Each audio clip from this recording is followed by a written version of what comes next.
नमस्ते मित्रों। चलिए आज हम जानते हैं एक बहुत ही सुंदर इतिहास के बारे में, एक उपाख्यान के बारे में जिसे हम कहते हैं अवधूतोपाख्यान। अवधूतोपाख्यान भगवान दत्तात्रेय का उपाख्यान है जिसके अंदर वो महाराज यदु को कुछ शिक्षाएं देते हैं। यह उपाख्यान श्रीमद् भागवत पुराण के एकादश स्कंध में हमें प्राप्त होता है, जहाँ पर भगवान श्री कृष्ण उद्धव जी को इस घटना के बारे में बताते हैं। एक बार की बात है कि महाराज यदु एक बार कहीं विचरण कर रहे होते हैं और वो देखते हैं एक तरुण अवस्था का ब्राह्मण बालक बहुत ही मस्त होकर के घूम रहा है। वो देखते हैं कि कभी तो वो बिल्कुल स्तब्ध हो जाता है, तो कभी हंसने लगता है, कभी तो कहीं मस्त से भागने लगता है, तो कभी आराम से चलने लगता है। उसके लक्षणों को देखकर ऐसा प्रतीत होता है कि वो कोई मुक्त आत्मा है, वो कोई मुक्त अवधूत है जिसे ब्रह्म से एकाकार की प्राप्ति हो चुकी है। जब वो इन लक्षणों को अवधूत में देखते हैं, उस ब्राह्मण बालक में देखते हैं, तो वो उससे प्रश्न करते हैं कि आपके पास ऐसी कौन सी शक्ति है, आपके ऐसे कौन से गुरु है, आपकी ऐसी कौन सी साधना है जिससे आप इस अवधूत स्थिति को प्राप्त कर चुके हैं। और जिन अवधूत से महाराज यदु ये प्रश्न करते हैं, वो कोई और नहीं अपितु भगवान दत्तात्रेय ही होते हैं, जो त्रिगुणात्मक स्वरूप है ब्रह्म का। ब्रह्मा विष्णु महेश जिस एक स्वरूप में है, उन्हें ही हम भगवान दत्तात्रेय कहते हैं, अवधूत कहते हैं।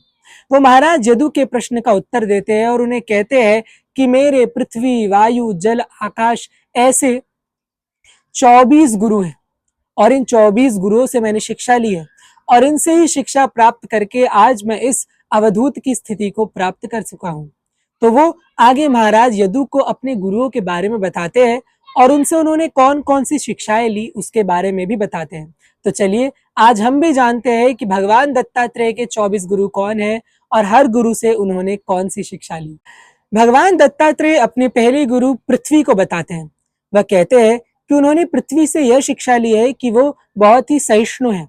पृथ्वी पर न जाने कितने उत्पाती लोग अनेक प्रकार के उत्पात मचाते हैं, लेकिन पृथ्वी सदैव सहनशील रहती है। इसी प्रकार एक साधक को होना चाहिए कि उसके जीवन में अनेकों लोग उत्पात मचाते हैं, उस पर बहुत से आरोप भी लगाते हैं, लेकिन एक साधक को स्थिर रहना चाहिए और उन्हें अज्ञानी समझ करके क्षमा दे देनी चाहिए। वह अपने दूसरे गुरु बताते हैं वायु को। वह कहते हैं कि वायु जब शरीर के अंदर होती है, जब वो प्राणवायु होती है, तो वो सिर्फ भोजन से संतुष्ट हो जाती है। उसको संतुष्टि के लिए बहुत से पदार्थ नहीं चाहिए होते हैं। इसी प्रकार एक साधक को भी जो प्राप्त है उससे संतुष्ट रहना चाहिए। जो बाहर की वायु होती है, अर्थात जो बह रही है, जिस वायु को हम अनुभव करते हैं, वह वायु किसी भी जगह जाती है तो वहां की गंध को लेती है, लेकिन उस गंध से आसक्त नहीं होती। वो गंध उसकी गुण नहीं बन जाता है। गंध पृथ्वी का गुण है, लेकिन वायु उस गंध को कुछ समय के लिए तो धारण कर सकती है, परंतु उस गंध से न तो वो कभी अपवित्र होती है और न ही कभी आसक्त होती है, अर्थात सदैव उससे अछूती रहती है। इसी प्रकार एक साधक को हर अवस्था में उस अवस्था के अनुरूप रहना चाहिए, लेकिन उसमें आसक्त नहीं होना चाहिए। वो तीसरे गुरु बताते हैं आकाश को। वह कहते हैं कि जो आकाश होता है वह घट पट जितनी भी वस्तुएं हैं उनमें भी व्याप्त होता है, लेकिन वो सदैव उनसे अछूता रहता है। वह कहते हैं कि आकाश के समान ही हमें सब जीवों को एक समझना चाहिए।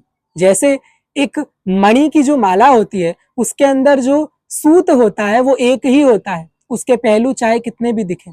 इसी प्रकार हमें आकाश से शिक्षा लेनी चाहिए कि हम सब एक ही है और मैं ही आकाश रूप से सर्वत्र व्याप्त हूँ। उनके अगले गुरु है जल। वो कहते हैं कि जल सबको पवित्र करता है। गंगा आदि तीर्थों में जाकर के लोग स्नान करते हैं, सामान्य जल से भी पवित्र होते हैं, उन्हें संतुष्टि की प्राप्ति होती है। इसी प्रकार एक साधक को होना चाहिए, अर्थात जो कोई भी उनसे मिले उन्हें संतुष्टि की प्राप्ति। उनके अगले गुरु है चंद्रमा।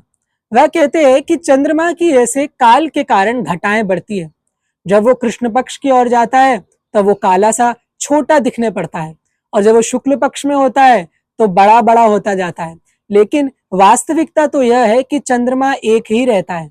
ऐसा नहीं होता है कि चंद्रमा घट गया है और कल ज्यादा बड़ा हो जाएगा, परंतु दिखता ऐसा है। इसी प्रकार जो भी अवस्थाएं जीवन में हमें प्राप्त होती है, चाहे बुढ़ापा हो, युवावस्था हो, बाल्यावस्था हो, तरुणावस्था हो, वो सब शरीर की अवस्थाएं हैं, आत्मा की अवस्थाएं नहीं है। आत्मा तो सदैव एक समान ही रहता है। इसीलिए एक साधक को यह जानते हुए इस शरीर से अनासक्त रहना चाहिए। उनके अगले गुरु है सूर्य। वह कहते हैं कि सूर्य जैसे पृथ्वी के जल को धारण करके पुनः उसे लौटा देता है, इसी प्रकार एक साधक को होना चाहिए। उसे विषयों को ग्रहण करना चाहिए, जब तक उन विषयों का कार्य हो उनसे कार्य लेना चाहिए और उसके बाद उनसे अनासक्त होकर के उसे छोड़ देना चाहिए। उनको सदैव के लिए अपने अंदर धारण नहीं कर लेना चाहिए। उनके अगले गुरु होते हैं कबूतर। वो इस उपाख्यान में कबूतर और कबूतरी की कहानी बताते हैं, जिसमें कबूतर अपने परिवार से इतना आसक्त हो जाता है कि वो उस परिवार के साथ ही मर जाता है और अपने जीवन को व्यर्थ कर देता है। इसमें भगवान दत्तात्रेय यह बताते हैं कि कबूतर की भांति हमें किसी से भी अनावश्यक आसक्त नहीं होना है। मृत्यु, जन्म ये सब निश्चित है और इनसे आसक्त होकर खुद के जीवन को हानि नहीं पहुंचानी चाहिए, अपितु अपने उत्थान के लिए आगे बढ़ता रहना चाहिए, क्योंकि जीवन का यह नियम है कि जो आता है वो जाता ही है। उनसे आसक्त होना व्यर्थ है। इसीलिए अनासक्त रहते हुए जब तक कोई हमारे साथ है उनके प्रति कर्तव्य व प्रेम को निभाना चाहिए। इसके अलावा उनके बाकी गुरुओं को हम अगले चलचित्र के अंदर समझेंगे। तब तक के लिए नमस्ते। जय गुरुदत्त।